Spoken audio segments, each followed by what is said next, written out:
السلام علیکم ناظرین و سامعین، ویلکم کرتے ہیں آپ کو عرب 5 نیوز چینل پر۔ امید کرتا ہوں تمام ناظرین خیریت و عافیت سے ہوں گے۔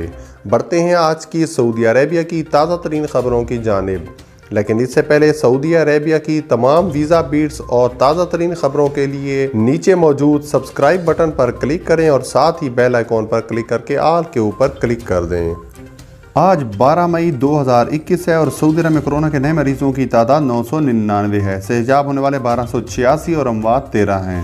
منطقہ ریاض میں 352، مکہ مکرمہ میں 260، منطقہ الشرقیہ میں 120، مدینہ منورہ میں 54، اسیر میں 50، جزان میں 47، قصیم میں 31، تبوک میں 25، نجران میں 17، حائل میں 16، باہا میں 12، حدود الشمالیہ میں 8 اور منطقہ الجوف میں 7۔ ٹوٹل مریض اب تک 4,28,369 ہو چکے ہیں۔ 4,12,102 صحتیاب جبکہ 7,098 اموات۔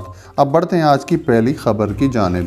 امارات میں مقیم پاکستانی ہوشیار، عید پر 5 سے زائد افراد اکٹھے ہونے پر 15,000 درہم کا جرمانہ ہوگا۔ دبئی کی حکومت نے اعلان کیا ہے کہ عید الفطر کے موقع پر 5 سے زائد افراد کے اکٹھے ہونے پر پابندی ہے۔ جو لوگ اس پابندی کے خلاف ورزی کریں گے انہیں بھاری جرمانے کا سامنا کرنا پڑے گا۔ آج کے روز سے عید الفطر کی تعطیلات کا آغاز ہو گیا ہے۔ اس حوالے سے دبئی پولیس کے جنرل ٹریفک ڈپارٹمنٹ کے ڈائریکٹر بریگیڈیئر جنرل سیف محی سعید المزوری نے خبردار کی ہے کہ اگر کسی عید کی تقریب یا اجتماع میں 5 سے زائد افراد نظر آئے تو ہر مہمان پر فی کس 15,000 درہم کا جرمانہ عائد ہوگا، جبکہ میزبان پر 50,000 درہم کا جرمانہ عائد کیا جائے گا۔ اسی طرح اگر کسی گاڑی میں 3 سے زائد افراد سفر کرتے نظر آئے تو ان پر بھی کورونا SOPs کی خلاف ورزی پر جرمانہ عائد ہوگا۔ البتہ ایک ہی خاندان کے 3 سے زائد افراد پر اس شرط کا اطلاق نہیں ہوگا۔ دبئی پولیس کی جانب سے شاپنگ مال، ساحلی مقامات، مساجد اور روڈ پر خصوصی پیٹرولنگ کی جائے گی۔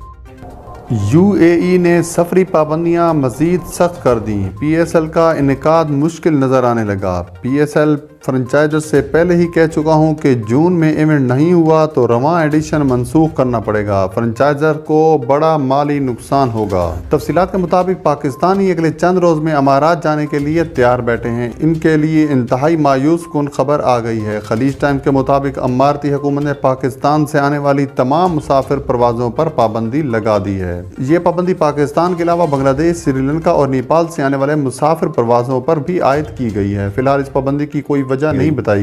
اماراتی حکام کی جانب سے کہا گیا ہے کہ اس پابندی کے بعد ٹرانزٹ ویزے والے مسافروں کو بھی UAE آنے کی اجازت نہیں ہوگی۔ یہ پابندی پاکستان سے آنے والے مقامی ایئر لائنز کے ساتھ ساتھ تمام بین الاقوامی ایئر لائنز پر بھی لاگو ہوگی۔